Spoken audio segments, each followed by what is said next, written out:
The Outsiders Project, giving voice to the unheard.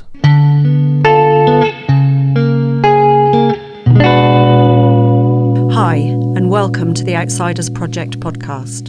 We show that people sidelined from society can write, perform, and create work of exceptional quality. You can find us on social media.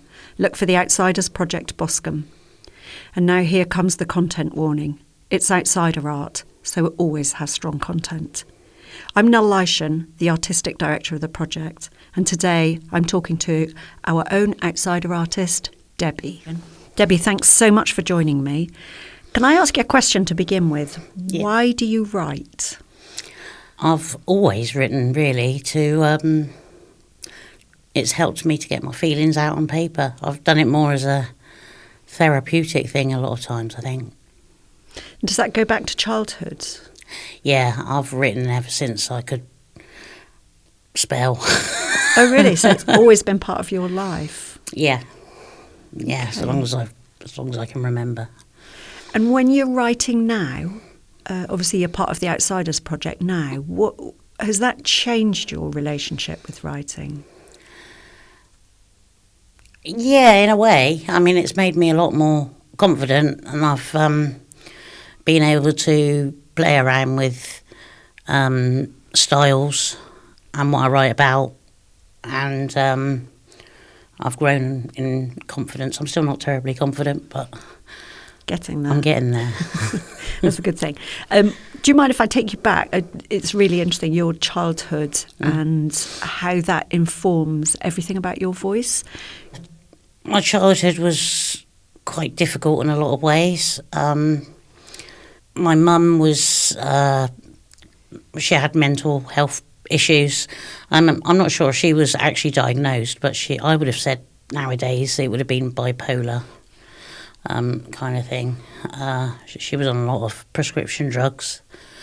Looking back in hindsight, it was pretty obvious that she was addicted to prescription drugs, Valium, Ativan. She was agoraphobic, and she'd have periods where she was quite erratic. It was really unpredictable what she'd be like. Some weird behaviour that was quite confusing to a child. Yeah. And then on top of that? I was diagnosed with osteosarcoma. I had bone cancer. I had a lump about the size of an egg on the right side of my head, just above my ear. And at first it was misdiagnosed. They said it was a cyst. It didn't really bother me that much. It was just there.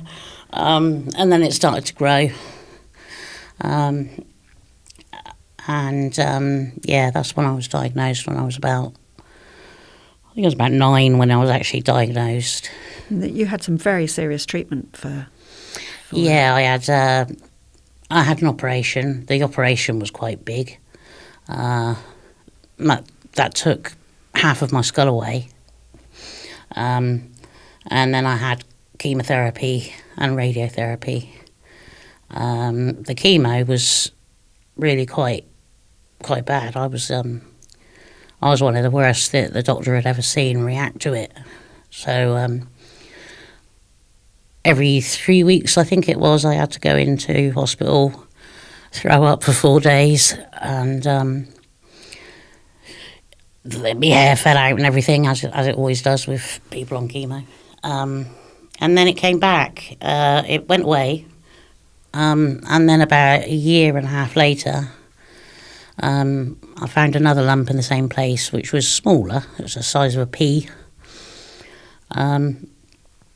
And I think it was at that time that they told my parents that I only had 6 months to live. But I never knew that until later. But I do remember I had to have another time of chemo, and there was a time during the chemo where I do remember my family sort of coming in, and looking back I can see that they were told to come in and say their goodbyes. Wow. And my dad, my dad can't sing, bless him. He couldn't sing. And I remember my dad coming in and singing Thank Heaven for Little Girls. Oh. And he was, and I was so weak, I couldn't speak or anything, but I could hear and I knew what was going on around me. You could hear him singing. Yeah, and it was terrible lovely. singing voice. In his but lovely as well. Yeah, it was lovely, but in his terrible singing voice. Oh, yeah. beautiful. And then, so how long was that period of illness? That's a long time. Well, I was finally cleared when I was 15, so between the ages of about 9 and 15. And then on top of all of that, I think around the age of 13, is that correct, that you were fostered? Yeah. I had a lot of anger issues. At school, I was very disruptive. They wanted to send me away to a special school for naughty kids. But there was a teacher there who was a special needs teacher who kind of took me under her wing, and she ended up fostering me. So it was not like an official fostering, it was a private fostering arrangement. And that was a very difficult relationship, I understand. It was in the end it was great to start with, and it was my foster mum actually that first encouraged me to do something with my writing. But it did go quite sour in the end. You wrote a piece, Debbie, called Fire, which I think really deals with all the stuff around the fostering and how you felt about that. Would you be able to read that for us now? Fire. You threw me in the fire. Watched me burn. Blood boiled, flesh fell away, body fat dripped, spat and sizzled, flowing like lava until it congealed at my feet. I crumbled into dust. Did you think you could destroy me? You piled on fuel and warmed yourselves. You walked on the ashes of my dreams. The fire was never hot enough for you. But the furnace refined me. It cleansed my contaminated bones. The blaze lit up the darkness inside. I will rise as a new creation. I'll wear the flames like a warm overcoat. Sparks will dance in the smoke from my breath. Embers will glow behind my eyes. My words will strike like lightning from the inferno of my mind. I'll burn hotter than ever before, and you will cower in the heat. As an adult, so you were writing in private, you were writing just for you, and then I imagine, I've never actually asked you this before, how did you come across the Outsiders Project? It was a friend who was going along to the women's group, Tammy. She mentioned it. I told her about my writing, and she was very encouraging. And she said, oh, you ought to go along. And I went along, and first one was, Jane was there, and she was great, and yeah, went from there. So what was the process for you when you joined that writing group? What were you actually doing? Was that the first time you'd exposed your writing for ages to people, or? Oh yeah. Oh, wow. It was first time that I'd really written anything kind of that I'd want to read out or show anybody, and I was terrified to share it with anybody, but it was just I still find it amazing that I can do what I'm doing, and people seem to like what I'm doing. Since you joined, it's been quite a journey, really, hasn't it? Because you started off just in a workshop, and then very quickly you were performing work in front of people. Yeah. I think the first time I performed, I think I threw up before I came. I was so scared, but it was such a, I don't know how to. It was really quite a powerful experience. It was freeing. I just felt I don't know, it sounds a bit cringy, but I sort of felt like I was where I belonged. I finally kind of come home.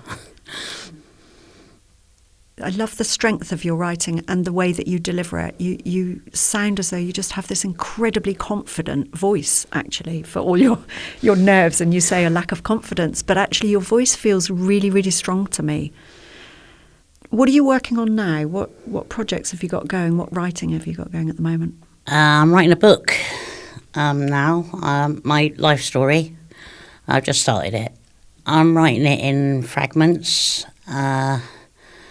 I did have a bit of a shaky start to it. I think I had some doubts to start with, and kind of I was a bit undecided whether to carry on or not. That was over Christmas. I didn't really write much over Christmas. But I got back onto it, and yeah, really enjoying it now.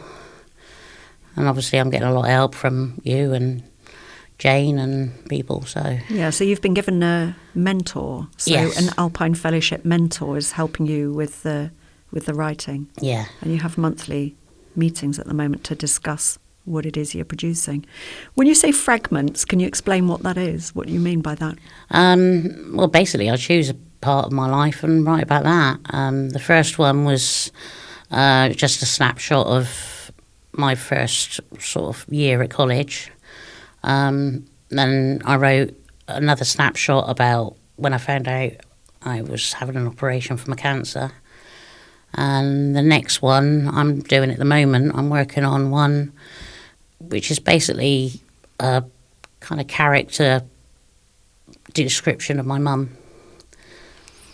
Great. And then you put the fragments together later and worry about the bigger picture later. Yeah. I mean, it's really good doing it that way as well, because I like... it gives me a lot of freedom. I mean, that's why I like the way that with the workshops where we get encouraged to rewrite, because I actually really like rewriting, because it feels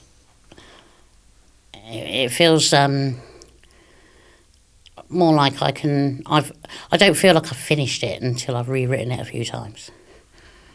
I feel completely the same. And for me, rewriting is really where the joy is.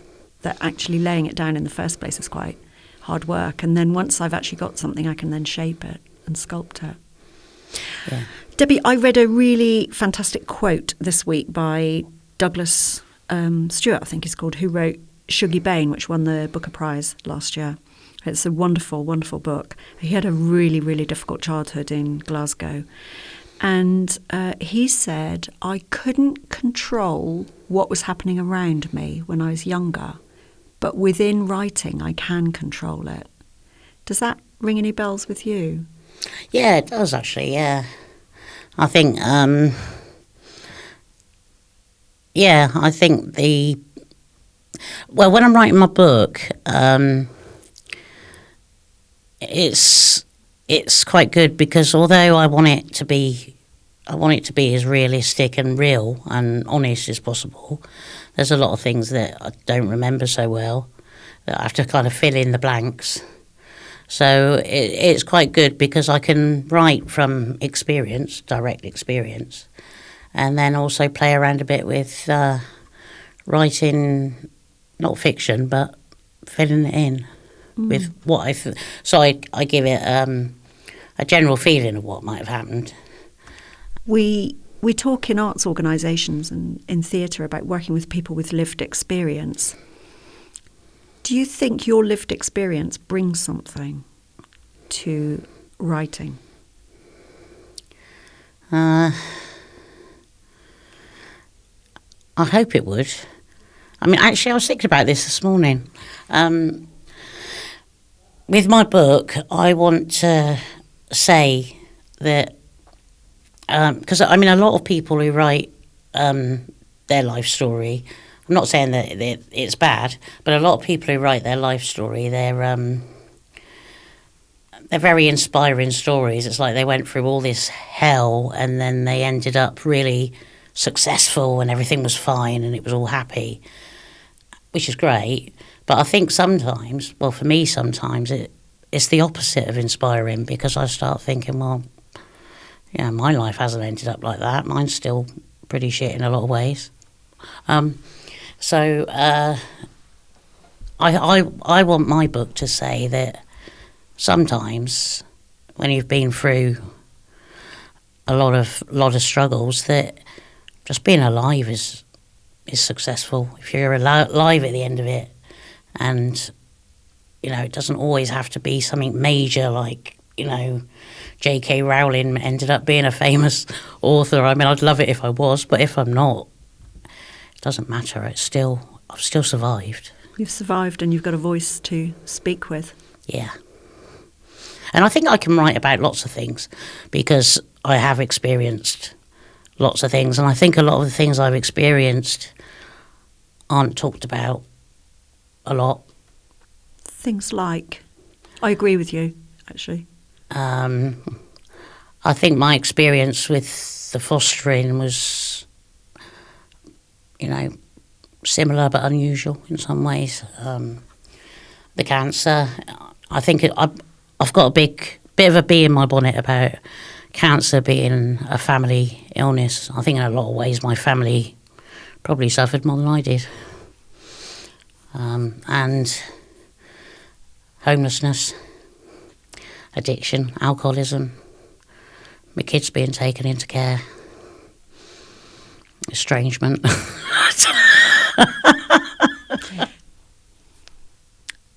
This project is called the Outsiders Project.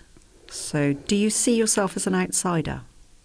Yeah, I do. I think I've always felt like an outsider. I've always felt on the fringes, as if I'm kind of outside looking in.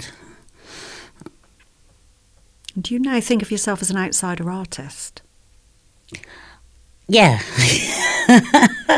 Yeah, I like to. It's still quite surreal to me that I'm involved with the Outsiders. It's given me a place to belong, and I feel like I belong. Debbie, thank you so much. My mind. Inside my mind is a maze of catacombs where honeybees have made a hive. But they don't make honey, just dreams of success, acceptance, love and escape. I'm forever searching for another time, a different day, a distant life. Clarity is lost within this labyrinth of lies. New possibilities are wasted opportunities, and I just yearn for peace. If my mind was clearer, if I could love my mind, perhaps the bees would make honey. Perhaps my dreams would become truth. Then I could accept the answer that my mind is a honeycomb, and I am its queen.